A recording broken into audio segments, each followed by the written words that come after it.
जय श्री महाकाल। प्यारे मित्रों, जय श्री महाकाल। कृपया चैनल पर नए हैं तो चैनल को सब्सक्राइब करें, लाइक करें और वीडियो की जानकारी के लिए अंत तक बने रहें। एक नए विषय पर जानकारी देने जा रहे हैं कि जीवन में गुरु का महत्व क्यों जरूरी है और गुरु क्यों धारण करना चाहिए। आखिर गुरु का महत्व क्या है जीवन में। सर्वप्रथम बता दें, गुरु का अर्थ होता है अंधकार और रू का हटाने वाला। गुरु वो होता है जो अपने शिष्य को ज्ञान देता है, सही और गलत का अंतर बताता है। एक स्कूल के शिक्षक भी गुरु होते हैं, लेकिन धार्मिक, अलौकिक और आध्यात्मिक ज्ञान के लिए धर्म गुरु बनाने की परंपरा है। इसलिए हम अपने इन 84 लाख जिया जून से एक इंसान की देह में आए हैं। जिस देह को हमने धार रखा है उसमें हमें गुरु मर्यादा, गुरु परंपरा और गुरु बनाने के लिए और हमें गुरु से अंधकार और प्रकाश दोनों का ज्ञान हासिल होता है, जिससे हमें अंधकार से गुरु निकालता है और प्रकाश की ओर धकेलता है। हमें प्रकाश का अनुभव कराते हैं और तमाम साधना और वेद पुराणों के अध्ययन के बाद एक इंसान ही किसी का गुरु बनता है। गुरु लक्ष्य पर पहुंचा देता है और जीवन में अकेले ही ज्ञान पा लेना संभव नहीं। अगर आप ऐसा सोच लेते हैं कि हम बिना गुरु के ज्ञान पा लेंगे, बिना गुरु अपने आप को डॉक्टर, इंजीनियर या वैज्ञानिक या कुछ और बना लेंगे, तो संभव नहीं। यदि आप या आपको सिखाने वाला कोई नहीं, गुरु नहीं है, क्या आप जो चीज़ सीख ना पाओ बिना गुरु के सीख पाओगे? कभी नहीं ना। जब बालक होता है एक छोटा, वह जन्म लेता है तो उसका प्रथम पहला गुरु उसकी माँ, उसकी जननी माँ होती है। पहला गुरु, प्रथम गुरु। जैसे आप डॉक्टर, इंजीनियर को तो लक्ष्य अगर प्राप्त करने के लिए किसी गुरु की शरण में जाना होगा। बिना गुरु अपने जीवन का कभी लक्ष्य पूर्ण नहीं होगा आपका, और अपना लक्ष्य आप कभी पूर्ण नहीं कर पाएंगे। इसलिए हमें गुरु की आवश्यकता होती है। गु का अर्थ अंधकार और रू का हटाने वाला, यानी गुरु वो होता है जो अंधकार से निकालता है और हमें जीवन में प्रकाश उत्पन्न करके हमें उन ऊर्जाओं और उन भौतिक शक्तियों और उन अज्ञानताओं को हटाकर हमें उस परमात्मा, ईश्वर या उस ज्ञान के रास्ते की तरफ ले जाते हैं जो हमें ज्ञान उत्पन्न कराने की क्षमता रखते हैं, जिनसे हम गुरु के माध्यम से ही हम अपने अंदर ज्ञान को उत्पन्न कर पाएंगे। बिना गुरु के कोई भी ज्ञान अधूरा है। आप अगर आपके जीवन में कोई गुरु नहीं है तो आप शिव को अपना गुरु बना सकते हैं। अगर आप भटक गए हैं, आपको गुरु नहीं मिल रहे, आप बार बार प्रयास करने के बाद आपको एक अच्छा योग्य गुरु नहीं मिल रहा, तो आप शिव को अपना गुरु बना सकते हैं। शिव को अपना गुरु बनाएं, उसमें कोई दिक्कत परेशानी वाली बात भी नहीं है, क्योंकि सबसे श्रेष्ठ शिव अगर गुरु आपके बनते हैं तो आपको किसी प्रकार की दिक्कत परेशानी बिल्कुल नहीं होगी, क्योंकि आप तो गुरुओं के गुरु शिव, महादेव, भोलेनाथ, भोले भंडारी, शंभू, जिनको आप गुरु बना रहे हैं, उनसे ऊपर तो कोई है नहीं।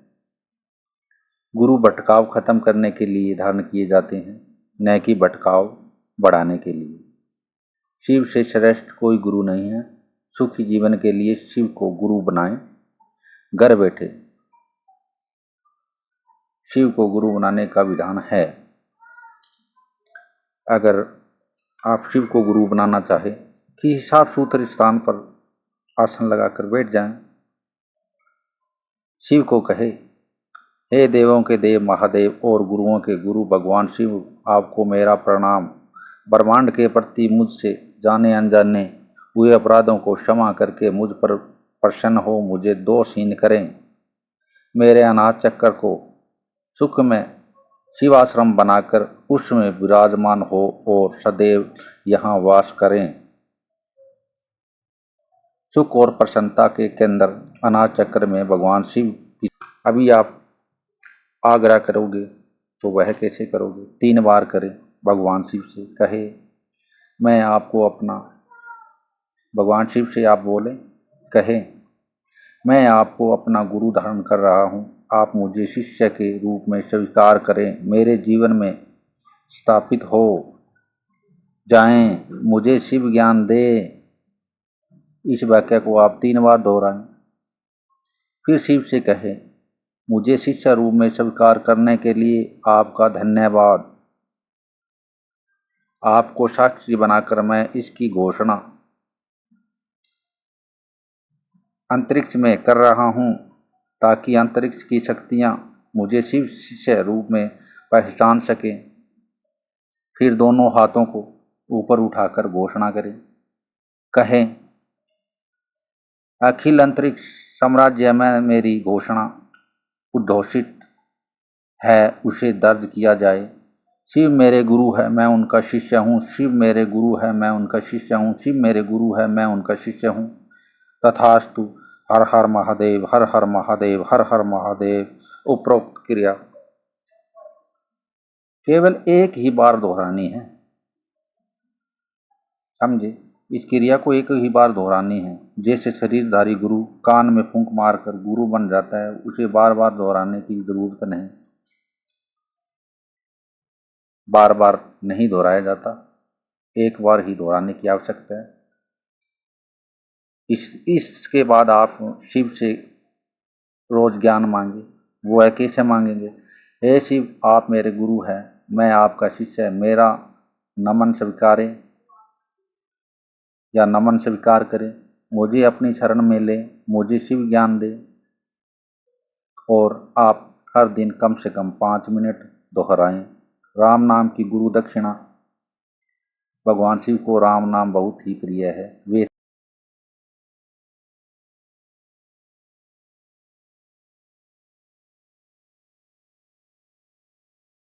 कहते हैं, इसलिए गुरु दक्षिणा के रूप में आप उन्हें क्या दोगे? उन्हें रोज क्या दोगे आप गुरु दक्षिणा में? आप अपने कर्मों के हिसाब से। इसके लिए गुरु दक्षिणा के रूप में आप उन्हें रोज 10 मिनट का राम नाम जरूर सुना दे। 10 मिनट का रोज का टाइम निकाले, उन्हें राम नाम का जरूर सुनाए। उन्हें कहे, हे मेरे गुरुदेव, आपको प्रणाम है। आपको साक्षी बनाकर मैं आपको गुरु दक्षिणा के रूप में आपको राम नाम सुना रहा हूँ। मेरे मन मंदिर में विराजमान होकर राम नाम सुने और प्रसन्न हो और मुझे निरंतर शिव ज्ञान प्रदान करे। उनके बाद 10 मिनट मन में राम नाम का जाप करें। इसमें जब शिष्य के कई नियम होते हैं, मानसिक शरीर से या इंसान के शरीर से किसी गुरु को धारण किया जाए तो यहाँ नियम बहुत हैं। किंतु भोलेनाथ जी तो भोले भंडारी हैं, वे किसी पर कोई नियम नहीं थोपते। अगर आप अपने मन के अनुसार भोलेनाथ जी को मानते हो, गुरु मानते हो, इस विधि अनुसार आप उन्हें अपना गुरु माने और अपने को उनका शिष्य बनाएं। और अपने आप से अच्छे कर्म करें, बुरे न करें, किसी का मन न दुखाएं, किसी की आत्मा को ठेस न लगाएं, किसी जीव की हत्या न करें, निर्दोष की हत्या न करें, अन्न शुद्ध खाएं और शाकाहारी भोजन करें। और जो आपसे थोड़ा बहुत घर में जल का लोटा या किसी प्रकार का सामग्री है, आप अपने मन से एक शुद्ध आत्मा के रूप में अपने आप को शुद्ध करें और भोलेनाथ को किसी प्रकार का जल, किसी प्रकार की सामग्री आप अगर भेंट करते हो तो भोलेनाथ जी इतने भोले हैं, वह आपकी हर सामग्री को ले लेंगे प्रसाद के रूप में, आपसे कुछ नहीं लेंगे। आप उन्हें एक लोटा जल का दें हर रोज, या जब आप देना चाहें तब दें, भोलेनाथ जी आप पे कृपा करेंगे। ऐसा कोई उनका भगत नहीं जो उनके आशीर्वाद से टला हो। भोलेनाथ जी की कृपा सदैव ही उन पर बनी रहती है और वो सदा ही मस्त रहते हैं।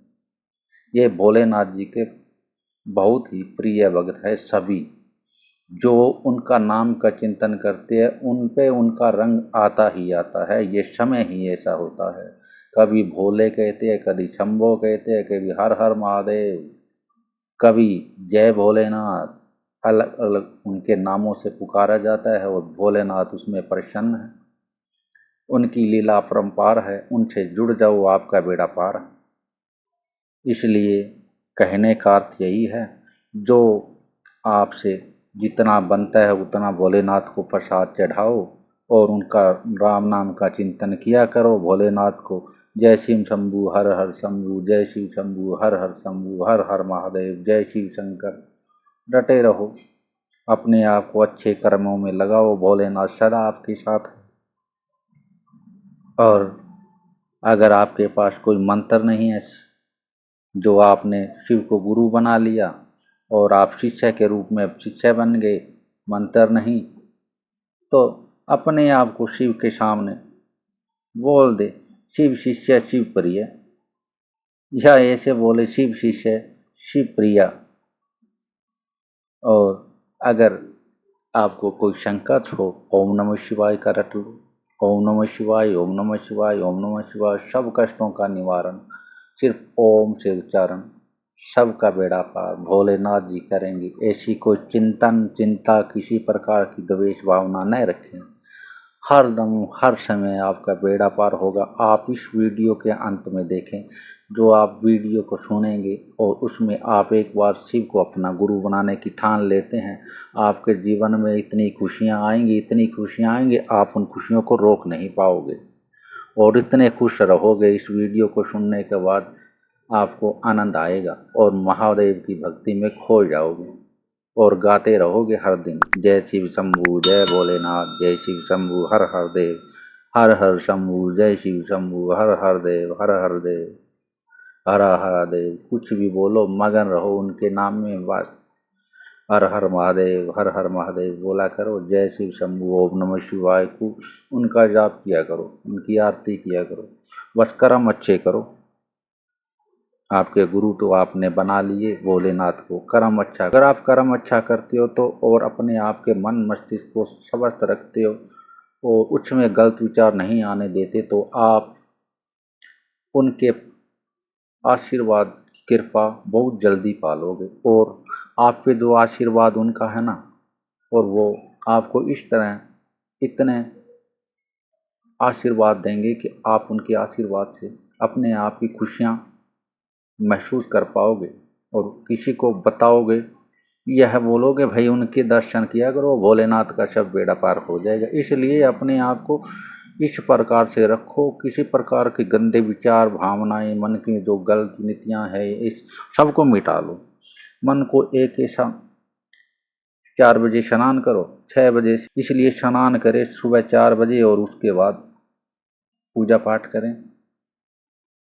दिन में स्नान कभी न करें, स्नान करना हो तो 4 बजे करें, 4 बजे का टाइम होता है, 4 बजे देवता स्नान होता है। आशा करते हैं वीडियो अच्छा लगा हो। जय श्री महाकाल, जय शिव शंभू, हर हर महादेव।